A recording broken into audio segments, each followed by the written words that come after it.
Bismillahirrahmanirrahim. Assalamualaikum warahmatullahi wabarakatuh. Alhamdulillahilladzi ba'atha fil ummiyina rasulan minhum yatlu alaihim ayatihi wa yuzakkihim wa yu'allimuhumul kitaba wal hikmah wa in kanu min qablu lafi dhalalin mubin. Wa ashhadu an la ilaha illallah al-malikul haqqul mubin. وأشهد أن محمدا عبده ورسوله الصادق الوعد الأمين والصلاة والسلام على أشرف الأنبياء والمرسلين وعلى آله وأصحابه أجمعين ومن تبعهم بإحسان إلى يوم الدين وبعد. Hadirin jamaah Masjid Agung Al-Ukhwah Bandung, para pendengar Radio Tarbiyah Sunnah Bandung, pendengar Radio Roja di beberapa kota, pemirsa Roja TV, pendengar radio-radio lain, dan pemirsa beberapa TV lain, juga para netizen di mana saja Anda berada. Kita akan lanjutkan pembahasan hadis tentang agama adalah nasihat. Kita sudah membahas agama adalah nasihat bagi Allah dan bagi kitabnya. Sekarang kita teruskan poin ketiga, agama adalah nasihat bagi Rasulnya Sallallahu Alaihi Wasallam.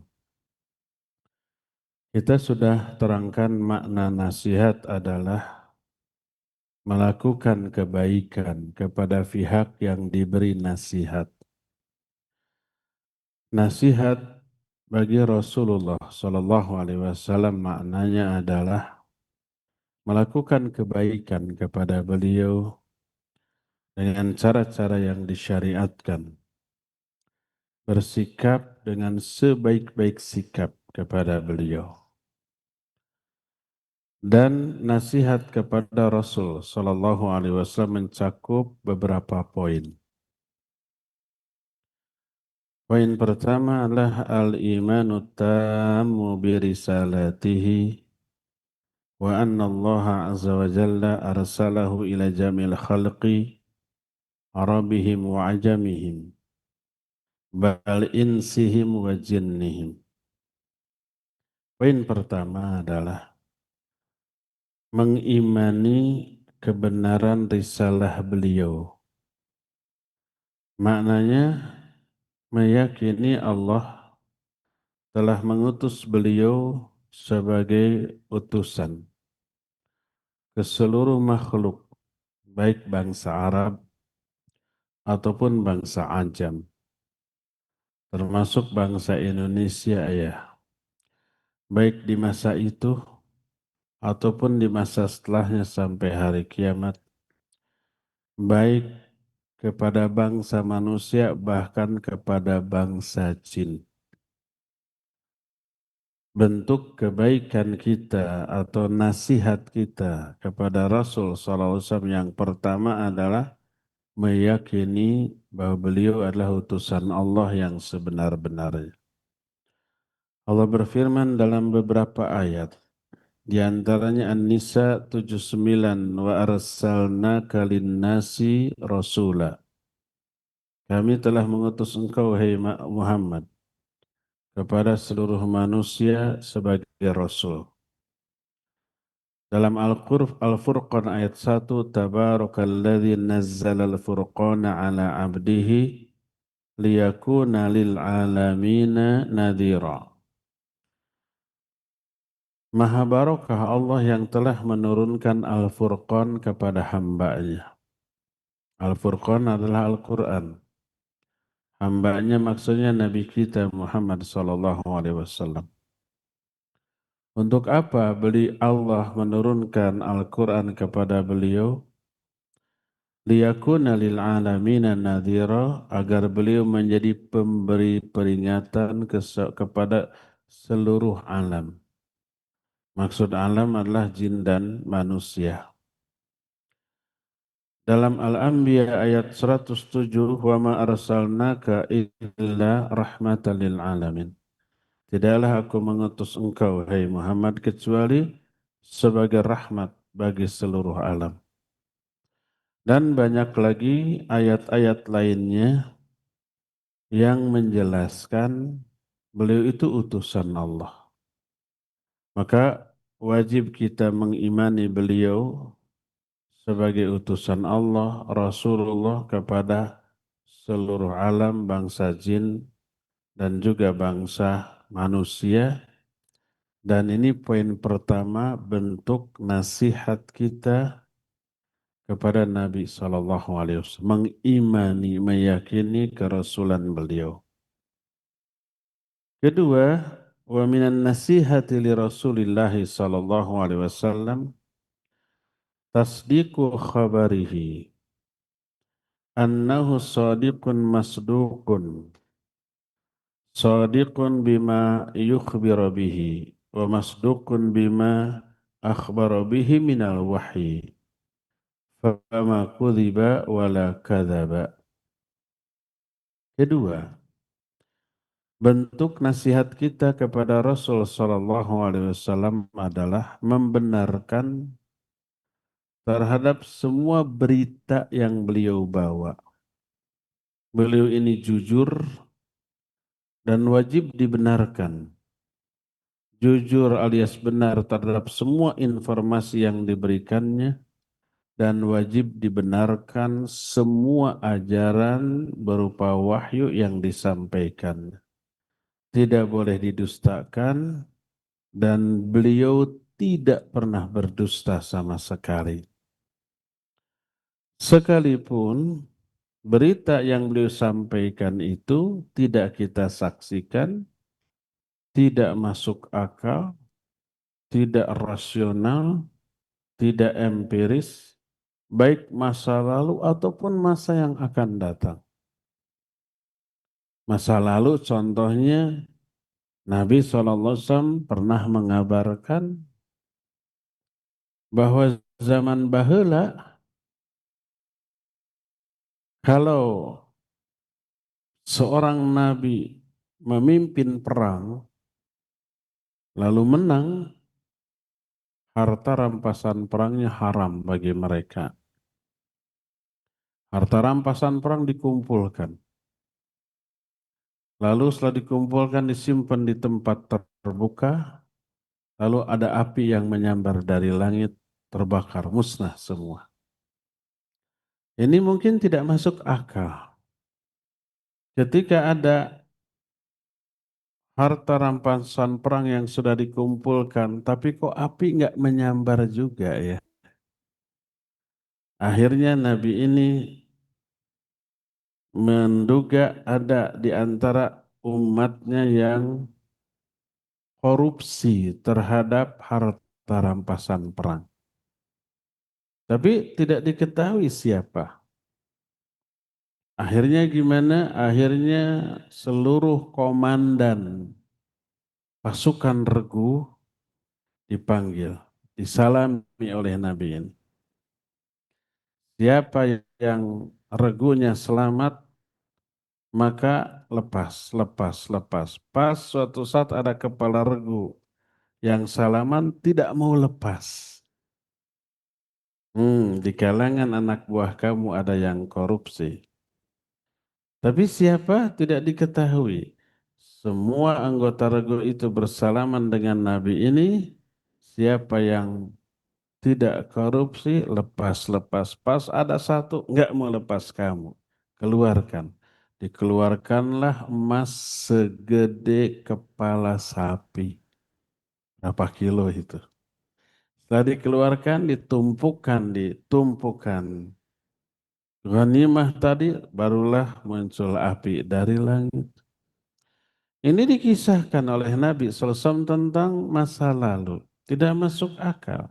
Selama hadisnya sahih, wajib untuk kita percayai. Wajib untuk kita benarkan. Termasuk apa yang akan terjadi kelak. Munculnya Dajjal. Tidak masuk akal. Dajjal itu sudah ada sejak zaman para nabi. Tidak ada satupun nabi kecuali mengingatkan umatnya dari bahaya Dajjal. Termasuk di zaman Nabi sudah ada, ya, berdasarkan kisah Tamim Ad-Dari yang diceritakan dalam hadis Sahih riwayat Imam Muslim. Kalau sampai sekarang masih hidup, sampai nanti akhir zaman nggak masuk akal. Dan Dajjal hanya 40 hari. Hari pertama lamanya sama dengan setahun, hari kedua sebulan, hari ketiga sepekan, hari keempat dan seterusnya sama dengan hari-hari biasa. Dajjal itu punya kesaktian yang tak dimiliki bahkan oleh para nabi. Bisa merintahkan langit untuk menurunkan hujan atau tidak, memerintahkan tanah untuk menumbuhkan tumbuh-tumbuhan atau tidak, memerintahkan tanah untuk mengeluarkan harta simpanannya, menyuruh kambing-kambing untuk menghasilkan susu atau tidak, itu bisa. Tidak masuk akal. Nah, tapi itu dijelaskan dalam hadis yang mutawatir. Maka wajib kita percayai. Apalagi urusan akhirat, urusan alam kubur, urusan akhirat. Selama keluar dari mulut suci Nabi SAW didasarkan pada hadis yang sahih, mau masuk akal, mau tidak, mau realistis atau tidak, mau rasional atau tidak, selama hadisnya sahih wajib kita percayai. Dan itu bentuk nasihat kita kepada Rasul Sallallahu Alaihi Wasallam. Ketiga, wa minan nasihati li Rasulillah sallallahu alaihi wasallam sidqul ittiba' lahu bihaitsu la tatajawazu syari'atahu wa la tanqusu anha fataj'alhu amamak fi jami'il ibadat. Fa inna Rasul sallallahu alaihi wasallam imamu hadhil ummah wa huwa matbu'uha wa la yahillu li ahadin ay yattabi'a siwah illa idza kana wasitatan bainahu wa bainar rasul.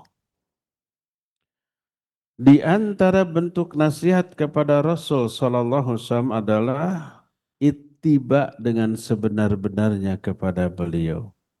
Ittiba itu mengikuti dalam bentuk tidak menambah-nambah syariat, tidak mengurangi, apalagi merubah. Engkau jadikan beliau sebagai imam di dalam semua ibadah. Karena Rasulullah SAW imam bagi umat ini, ikutan bagi umat ini. Tak halal seorang tuh untuk mengikuti selain Nabi SAW.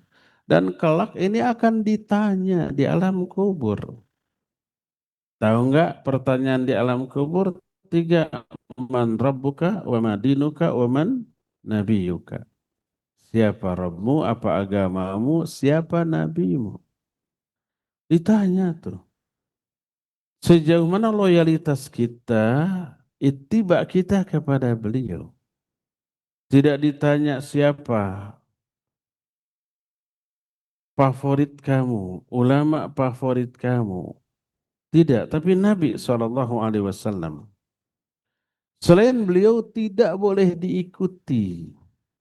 Kecuali seseorang yang menjadi wasilah antara kita dengan Nabi SAW. Tanpa orang ini kita tidak bisa mengikuti Nabi SAW. Boleh orang ini kita ikuti dengan alasan menjadi perantara yang menyebabkan kita bisa mengikuti Nabi dengan sebenarnya. Siapa orang ini? Para ulama. Ulama ahli hadis. Dari mana kita mengetahui Nabi begini dan begitu? Dari hadis.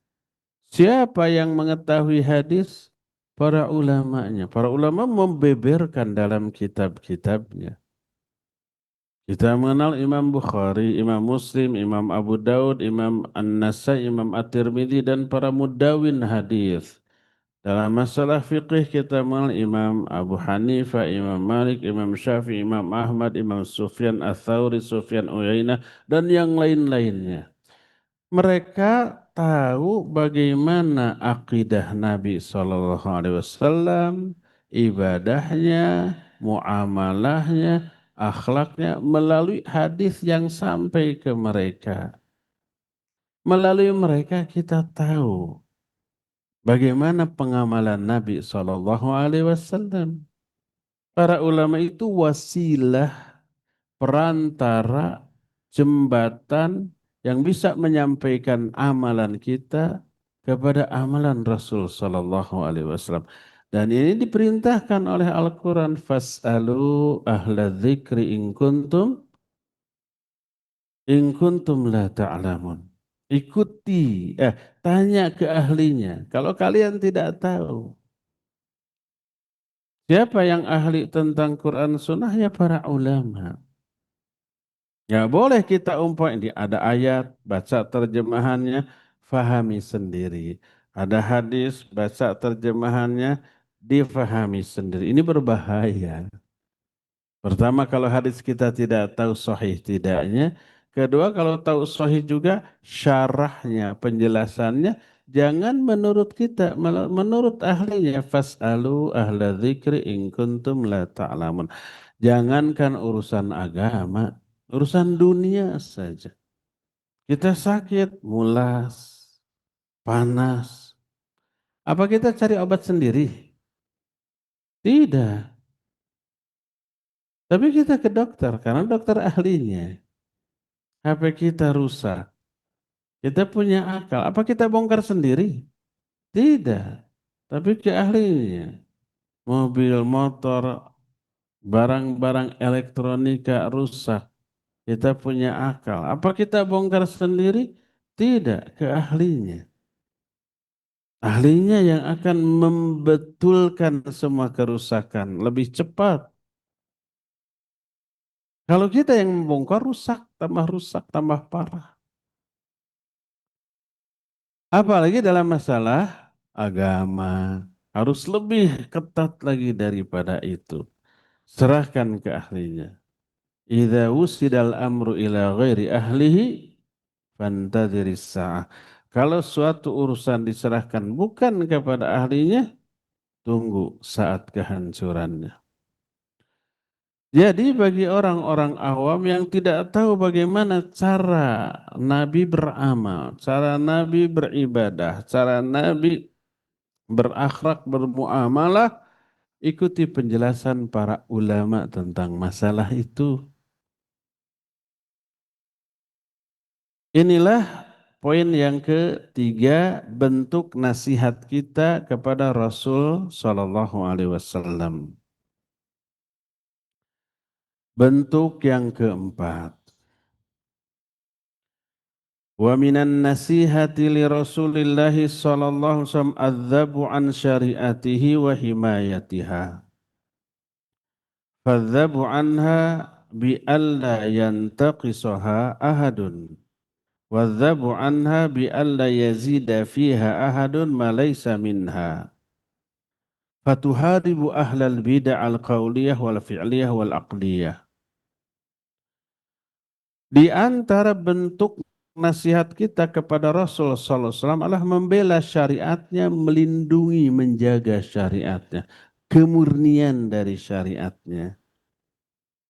Membela jangan sampai ada orang yang mengurangi syariat, mempreteli. Contohnya,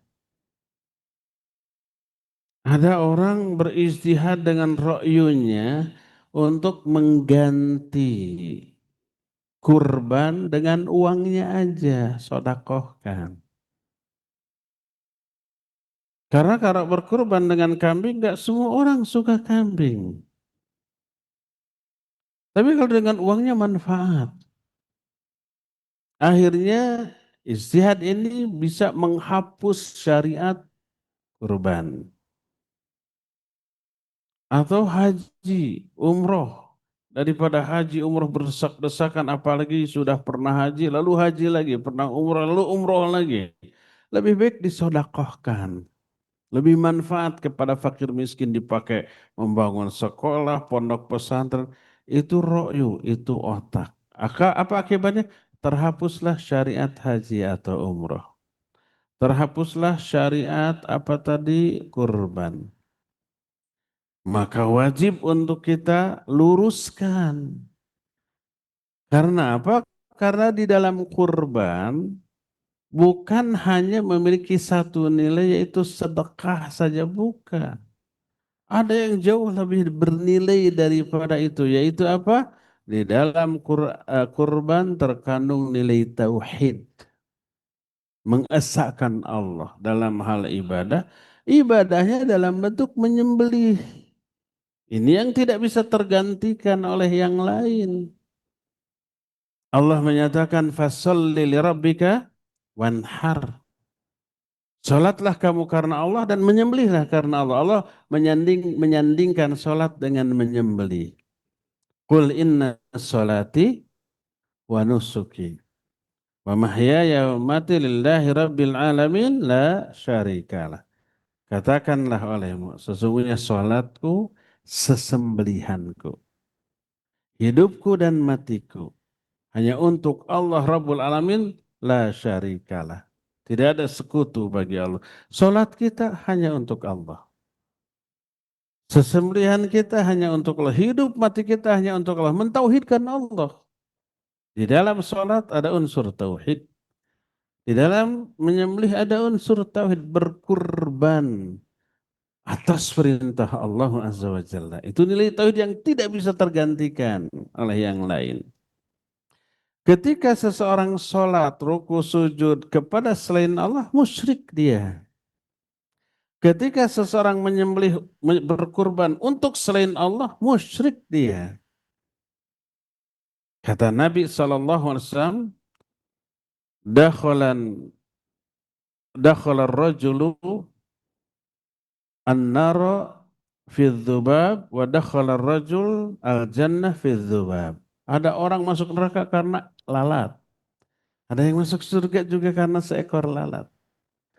Para sahabat bertanya, kaifa dzalik? Bagaimana itu bisa terjadi?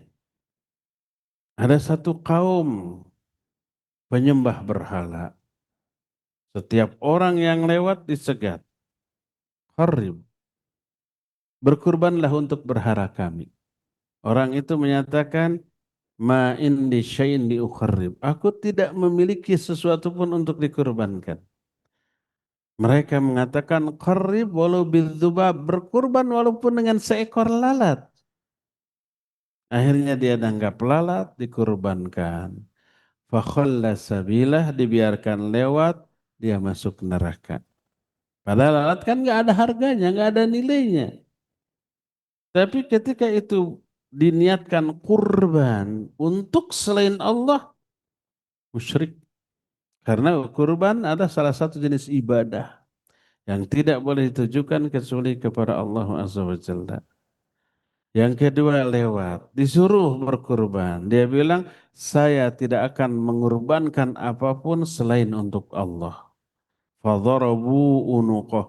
Maka kepalanya dipenggal. Dia masuk surga. Karena mempertahankan apa? Tauhid.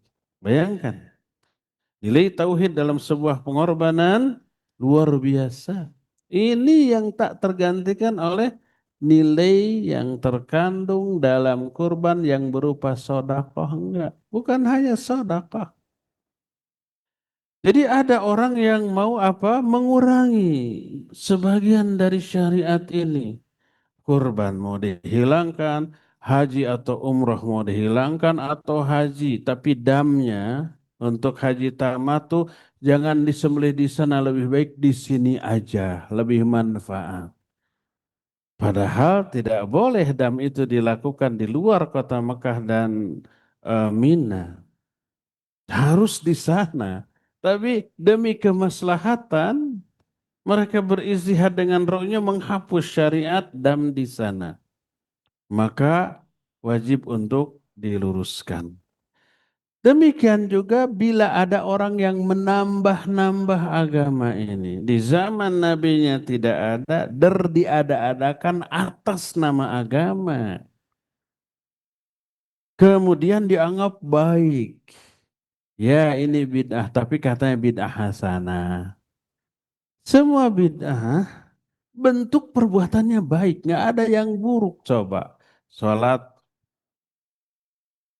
maghrib nanti 4 rakaat, harusnya 3.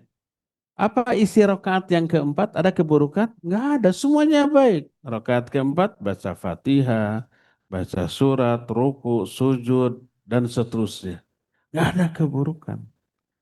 So what gitu? Kalau nggak ada keburukan, kenapa dilarang? Keburukannya berada pada nambah-nambah syariat Allah Azza wa Jalla.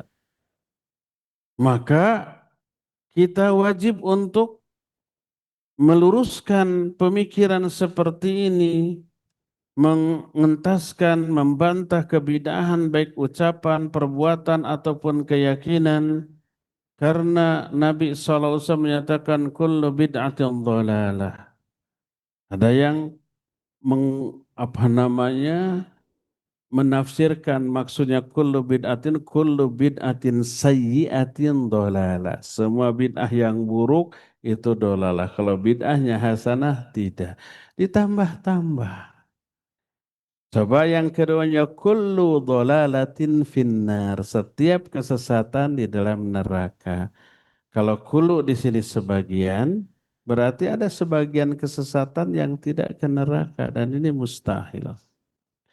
Karena itulah maka setiap tambahan dalam agama adalah penyimpangan. Kata Imam Malik, apa yang tidak menjadi agama di zaman Nabi dan sahabat tidak akan pernah menjadi bagian dari agama ini sampai hari kiamat. Maka setiap tambahan yang berupa kebid'ahan dalam agama harus kita luruskan dan setiap pengurangan harus kita cegah. Karena apa? Karena menjaga kemurnian dari ajaran Nabi SAW. Kalau setiap orang dibebaskan berkreasi, menciptakan ritual yang dia anggap baik, nanti agama ini sudah berubah berbeda dengan agama di zaman Nabi SAW. Padahal agama bukan hasil kreasi manusia. Agama itu Allah yang bikin, Allah yang menetapkan. Nggak boleh kita mengada-ada atas nama agama, padahal muncul dari pikiran kita, dari perasaan kita. Nabi aja dilarang mengada-adakan sebagian aturan atas nama Allah. Jangankan aturan, sebagian perkataan atas nama Allah saja dilarang. Walau taqawwala alaina ba'dal aqawil la akhadna minhu bil yamin thumma laqata'na minhul watin. Seandainya Muhammad mengada-ada sebagian perkataan atas nama kami, apalagi sebagian aturan atas nama Allah yang tidak Allah wahyukan, yang tidak Allah instruksikan, hanya dari pikirannya sendiri, kami akan pegang dengan tangan kanan kami, lalu kami potong urat lehernya seketika itu juga. Itu Nabi diancam begitu. Nggak boleh. Adapun di luar masalah agama urusan dunia, kemudian dijadikan sebagai alat ibadah, alat dakwah, nggak masalah urusan dunia mah. Dakwah dengan speaker, dakwah dengan internet, kita haji pakai mobil, pakai pesawat yang di zaman Nabi tidak ada. Itu aspek duniawinya yang dipakai untuk menopang ritual haji, ritual agama. Wa minan nasihati lin Nabi sallallahu alaihi wasallam ihtiramu ashabihi wa ta'dhimuhum wa mahabbatuhum. Lianna sahbal insan la syakka annahum khasatuhu minan nas wa akhassun nasi bihi. Walihada kana sahabatu radhiyallahu anhum khairal qurun liannahum ashabu Rasulillahi sallallahu alaihi wasallam. Faman sabba sahabah au abghadahum au lamazahum au asyara ila syai'in bibuhtan fa innahu lam yansah li Rasulillah sallallahu alaihi wasallam. Kelima, di antara bentuk nasihat kepada Rasul sallallahu alaihi wasallam adalah menghormati, mengagungkan dan mencintai para sahabat Nabi. Kenapa? Karena sahabat dari seseorang adalah orang-orang spesial, orang-orang khusus, orang-orang terdekat yang menyerap seluruh attitude, karakter, perbuatan, kebiasaan dari sahabatnya. Almar'u ala dini khalili. Falyandur ahadukum mayyukhal, seseorang itu agamanya sangat dipengaruhi oleh agama kawannya. Jadi sahabat ini memberikan pengaruh influencer. Dan Nabi SAW memiliki pengaruh terbesar kepada para sahabatnya. Mereka menyerap ilmu, mereka menjadi saksi langsung turunnya wahyu, saksi langsung wahyu itu disampaikan dan dijelaskan, saksi langsung wahyu itu diamalkan, dan pelaku langsung ikut mengamalkan bersama-sama di bawah pengawasan dan bimbingan Nabi Shallallahu Alaihi Wasallam. Karena itu pantas apabila para sahabat Nabi adalah sebaik-baik manusia. Karena mereka menjadi sahabat manusia terbaik. Manusia terbaik adalah Nabi Shallallahu Alaihi Wasallam. Para sahabatnya adalah manusia-manusia terbaik setelah para nabi. Sahabat-sahabat Nabi Muhammad SAW jauh lebih utama daripada sahabat Nabi Isa, sahabat Nabi Musa, atau sahabat-sahabat nabi-nabi yang lainnya. Umatnya umat terbaik. Allah yang melegitimasi dalam Al-Quran. Kuntum khaira ummatin. Kalian sebaik-baik umat. Kata Nabi SAW dalam hadis sahih riwayat Imam Bukhari, khair nas qarni. Sebaik-baik manusia adalah manusia yang segenerasi dengan aku. Yaitu para sahabatnya. Kenapa demikian? Ibnu Mas'ud menjelaskan, ta'allamnal iman, ta'allamnal Qur'an, fazadna imanan. Kami belajar iman dengan cara kami belajar Al-Quran, nambah keimanan kami. Fa'idha qara'na 'asyara ayah, lam nujawizhunna hatta na'rifa ma'aniyahunna wa na'mala biha jami'a. Kami membaca Al-Quran 10 ayat, 10 ayat di bawah bimbingan Nabi SAW. Kami belum berpindah kepada 10 ayat yang lain. Sebelum 10 ayat yang pertama difahami maknanya secara benar, dijelaskan oleh Nabi SAW. Lalu diamalkan bersama-sama. Begitu terus, setelah itu berganti ke 10 ayat. Terus sampai semua ayat habis dibegitukan. Makanya zaman baheula hafalan orang cermin dari ilmu dan amalnya. Kalau saat itu orang menghafal satu surat, dijamin selain hafal dia faham tafsirannya secara benar dan sudah diamalkan. Makanya Ibnu Umar radhiyallahu anhu menyatakan, man hafidha minna surat al-Baqarah wa ala Imran wa Nisa jalla bi ayunina. Siapa di antara kita yang hafal Al-Baqarah, Ali Imran dan An-Nisa, dia sangat mulia dalam pandangan kami. Kenapa? Hafalan itu cermin dari ilmu dan amal. Makanya zaman baheula itu kenapa para ulama diagungkan, dihormati? Karena ilmu mereka itu cermin dari amal. Amalnya itu sehebat ilmunya. Zaman baheula mah ilmu identik dengan amal. Kalau zaman baheula, zaman sekarang mah tidak. Berilmu, amalnya bertolak belakang banyak. Zaman baheula mah tidak. Ilmu itu cermin dari amal.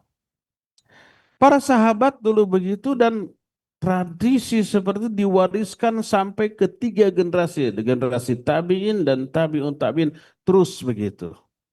Maka tiga generasi ini oleh Nabi SAW dilegitimasi sebagai generasi terbaik.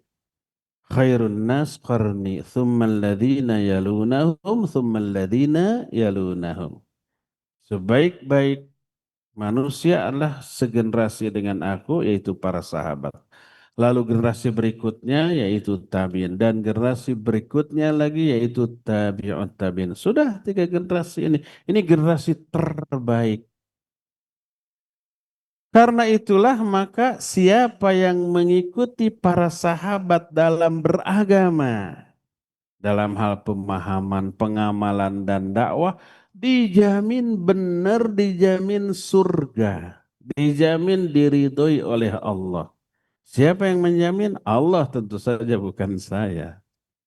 Dalam banyak ayat, dalam banyak hadis diungkap, salah satunya surah At-Taubah ayat 100 menyatakan was-sabiqunal awwalun minal muhajirin wal ansar walladzina taba'uuhum bi ihsan radhiyallahu anhum wa radu'an wa 'adda lahum jannatin tajri tahtahal anhar.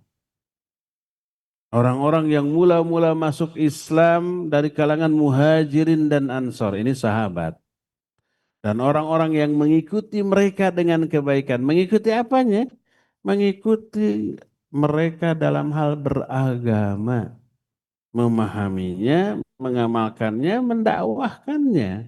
Diikuti. Allah ridho kepada mereka, mereka pun ridho kepada Allah, dan Allah janjikan surga yang banyak mengalir sungai-sungai di bawahnya.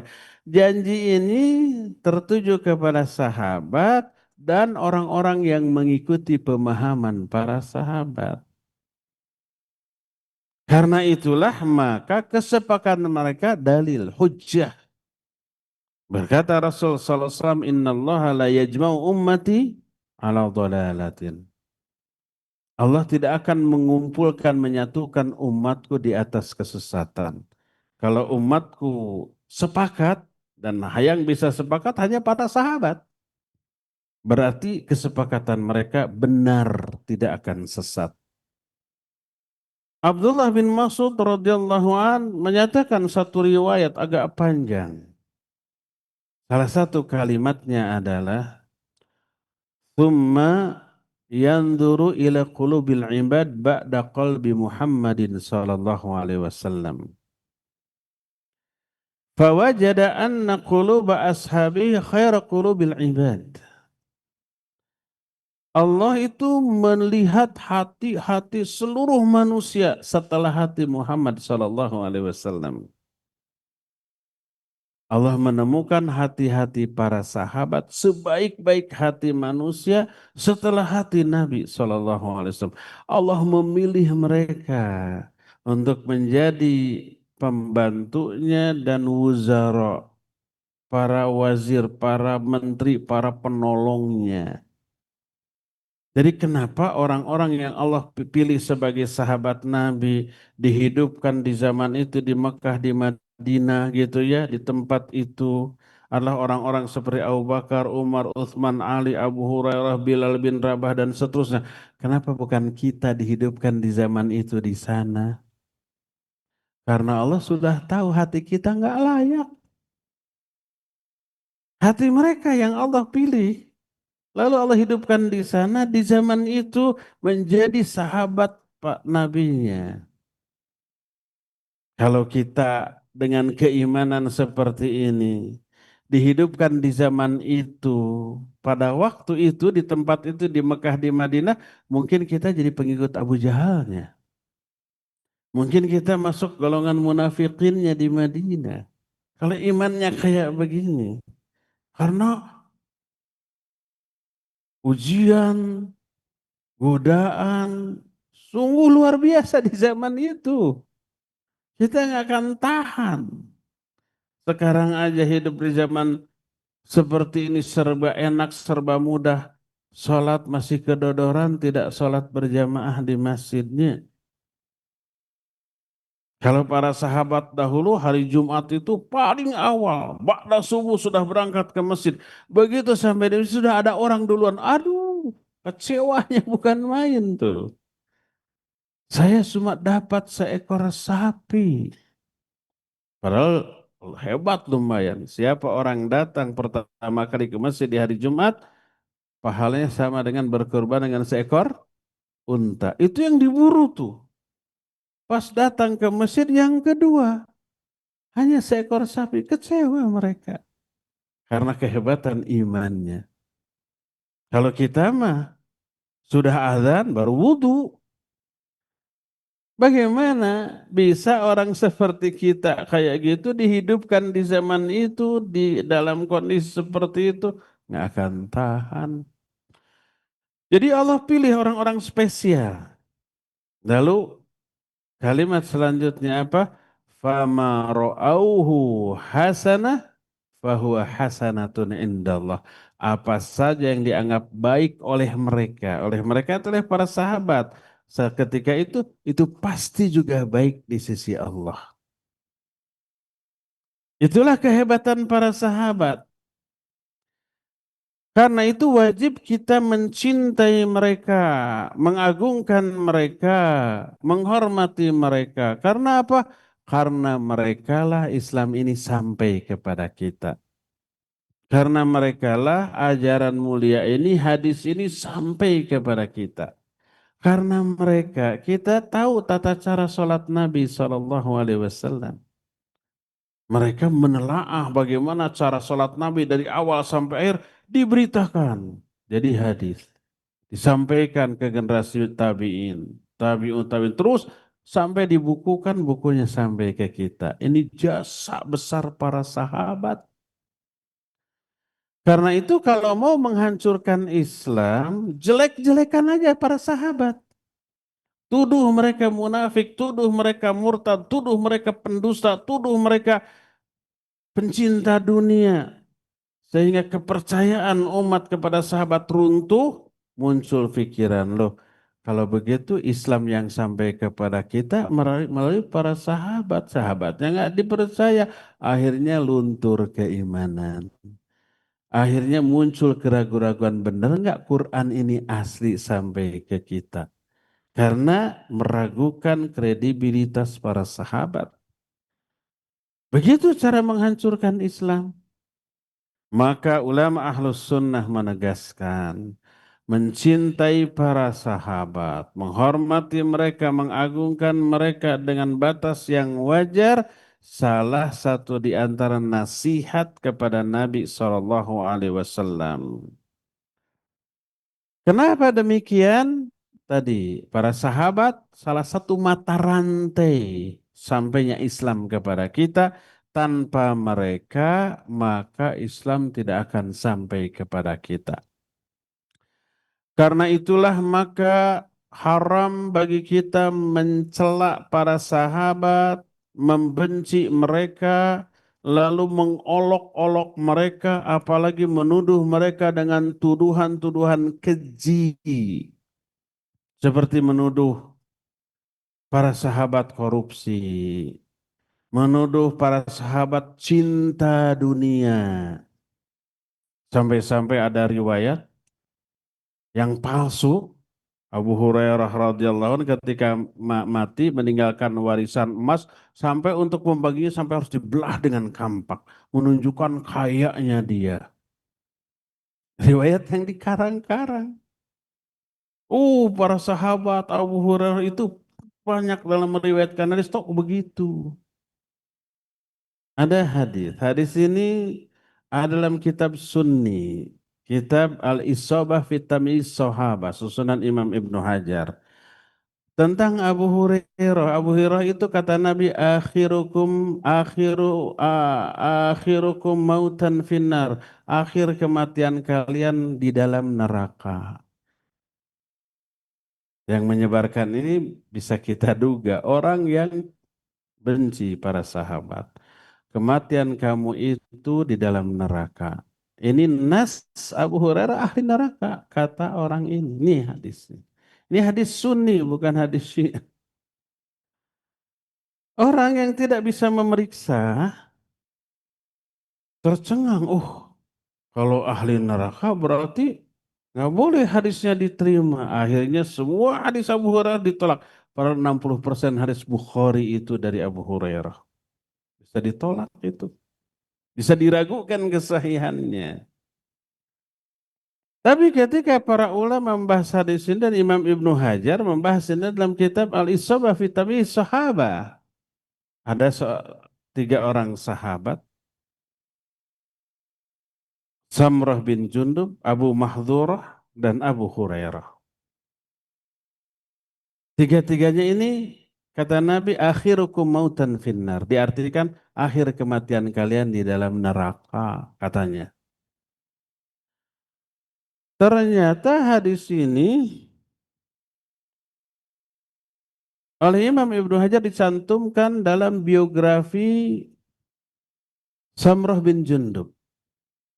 Disebutkan Samrah bin Jundub matinya masuk ke dalam kuali yang berisi api. Mati di sana kebakar. Dan itu syahid. Orang yang mati terbakar syahid. Setelah menjelaskan biografi Samrah bin Jundub, berkata Imam Ibnu Hajar, hada tasdiqan liqauli Rasul sallallahu wali abi Mahdurah wali abi Hurairah akhirukum mautan finnar. Peristiwa masuknya Samrah bin Jundub ke dalam api merupakan bukti kebenaran ucapan Rasul sallallahu alaihi wasallam ketika beliau berbicara kepada Samrah bin Jundub, kepada Abu Mahdurah dan kepada Abu Hurairah. Orang yang paling akhir matinya di antara kalian masuk api. Api di dunia bukan neraka. Jadi akhirukum mautan orang yang paling akhir matinya. Akhirukum di sini isim tafdil. Makanya mautan dinasabkan. Jadi orang yang paling akhir umpamanya orang yang paling tinggi di sini umpamanya akan dapat hadiah. Disebut atwalu rojulan. Orang yang paling tinggi.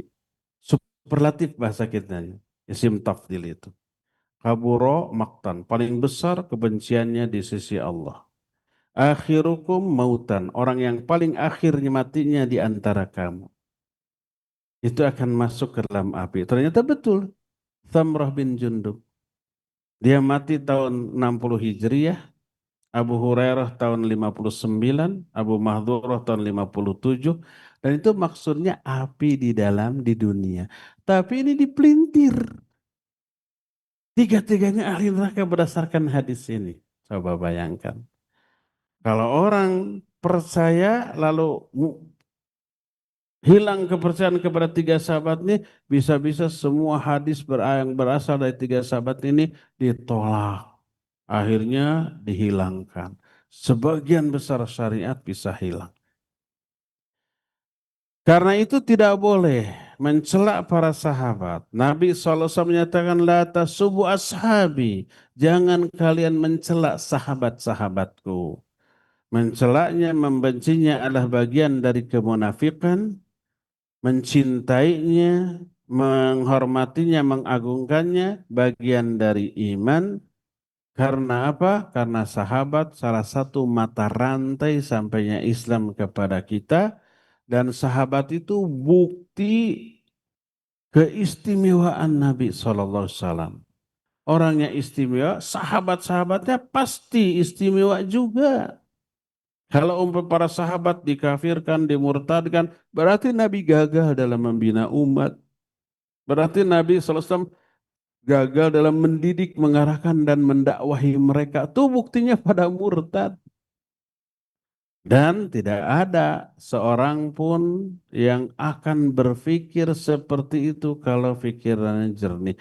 Terlebih ada ayat yang memuji para sahabat, ada hadis yang memuji juga para sahabat, bahkan keunggulan para sahabat sudah tercantum di dalam kitab-kitab Taurat dan Injil sebelum datangnya Islam. Allah menyatakan di dalam surah Al-Fath ayat yang terakhir, ayat yang ke-29 tentang para sahabat, Allah menyatakan, "Dzalika mathaluhum fit Taurat wa mathaluhum fil Injil."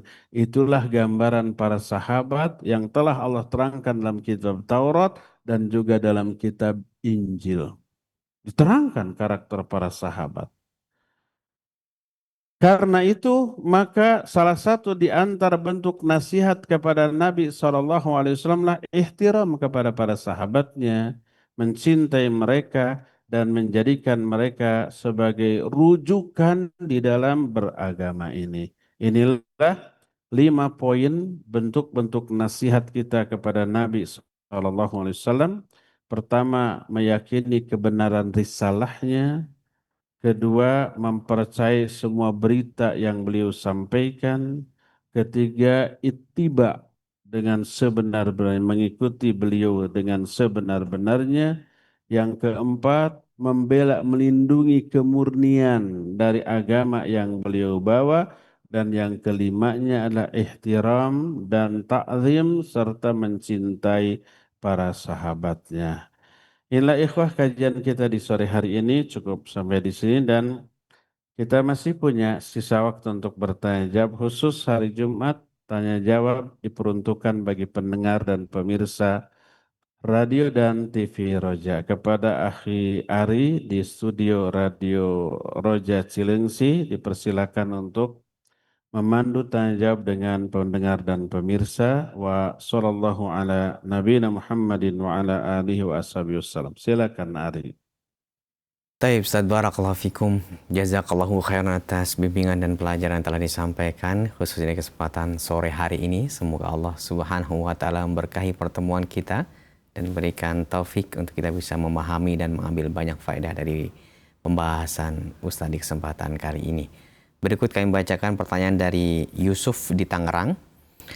Ustadz, mohon dijelaskan berkaitan dengan hadis yang mengatakan bahwa tidak seorang pun di antara kamu atau kalian selamat karena amalannya.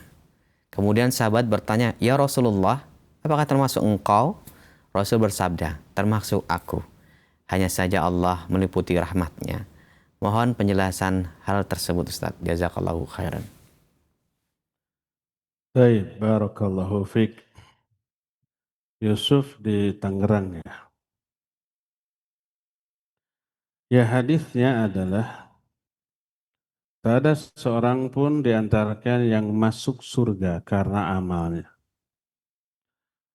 Para sahabat bertanya, wala anta ya Rasulullah, apakah engkau juga tidak? Padahal amal Nabi luar biasa, hebat. Beliau menyatakan, wala ana, aku pun tidak. Tidak masuk surga karena amalku. Kecuali Allah menganugerahiku, mencurahkan rahmatnya kepada diriku.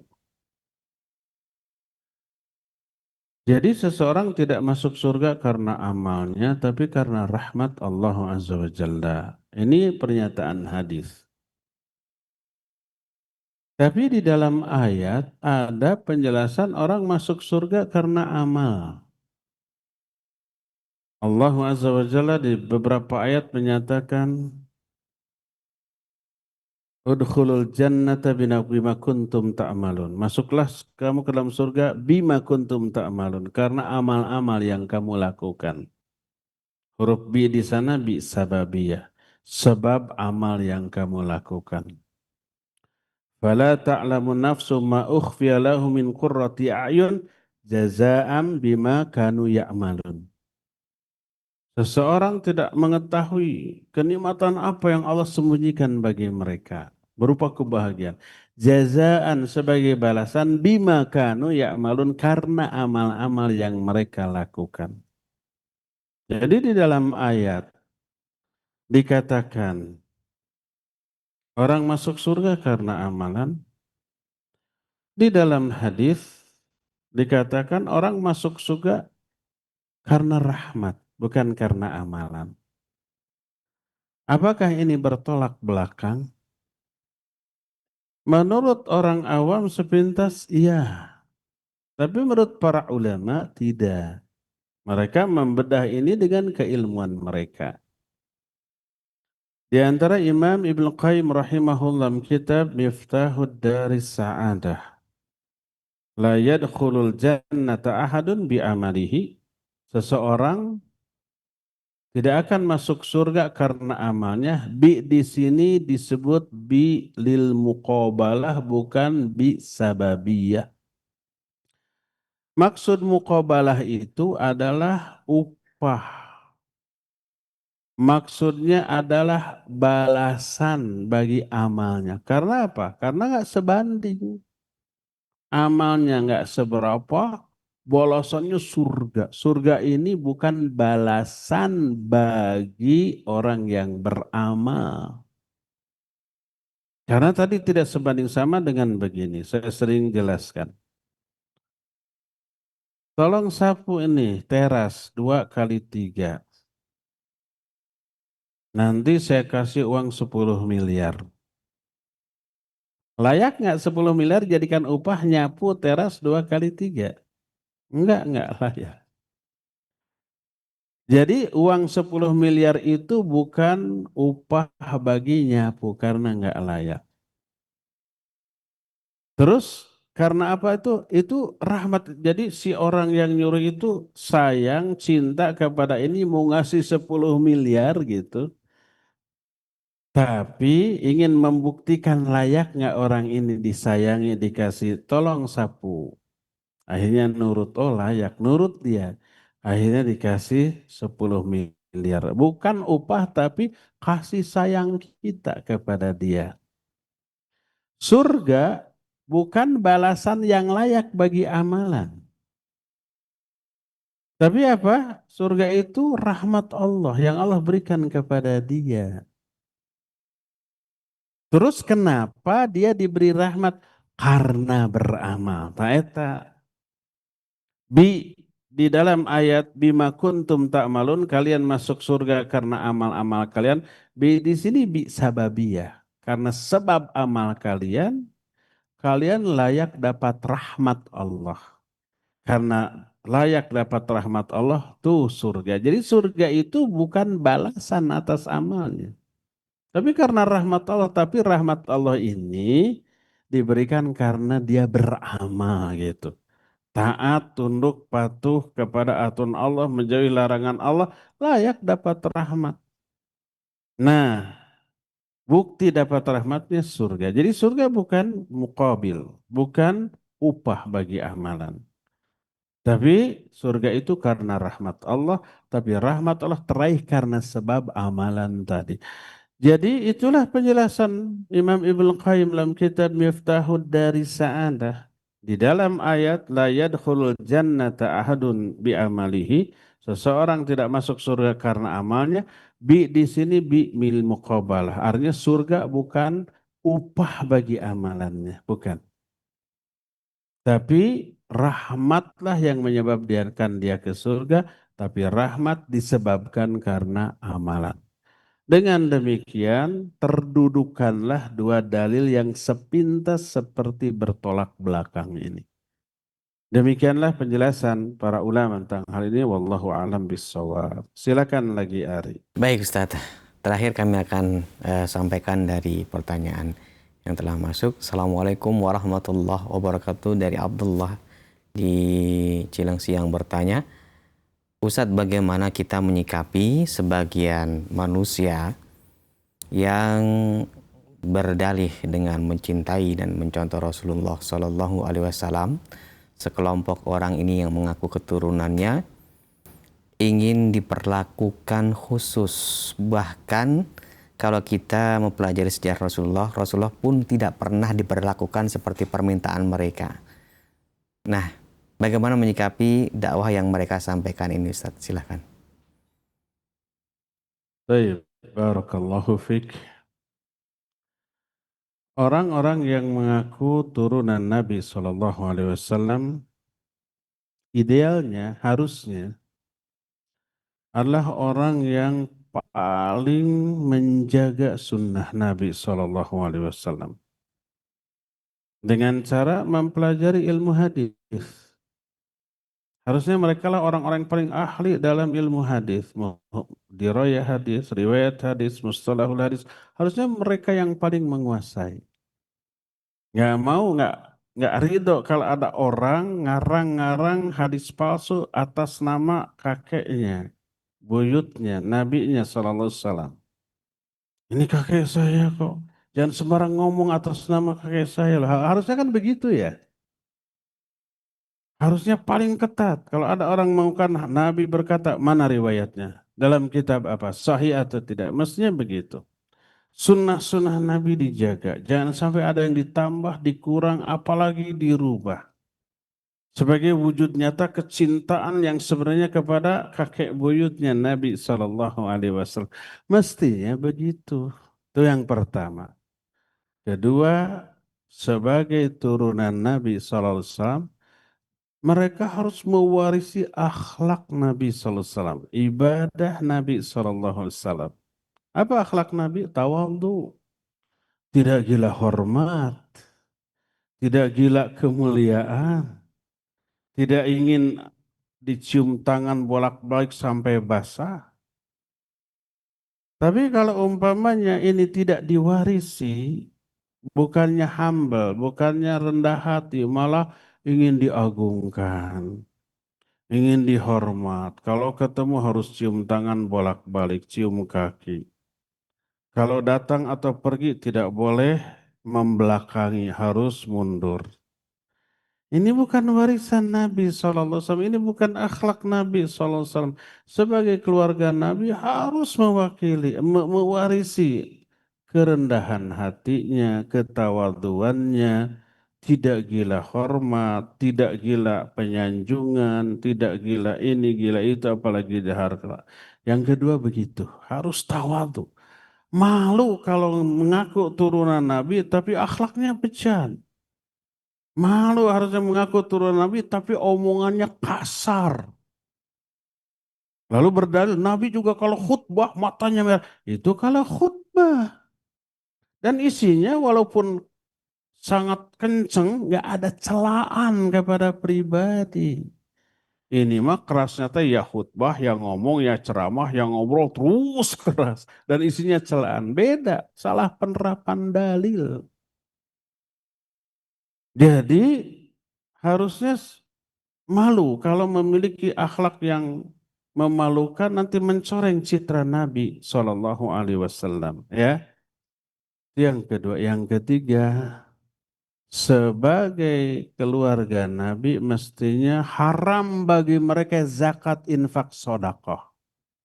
Karena Nabi SAW mengharamkan bagi diri dan keluarganya sodakoh, termasuk zakat, infak, iya haram, tidak boleh. Suatu saat Nabi SAW menemukan sebutir kurma, beliau mengambil diberikan kepada para sahabat. Beliau menyatakan, seandainya aku tidak khawatir ini sodakoh, nih saya akan aku makan. Tapi khawatir ini sodakoh, haram bagi beliau. Dan bagi itu anak turunannya.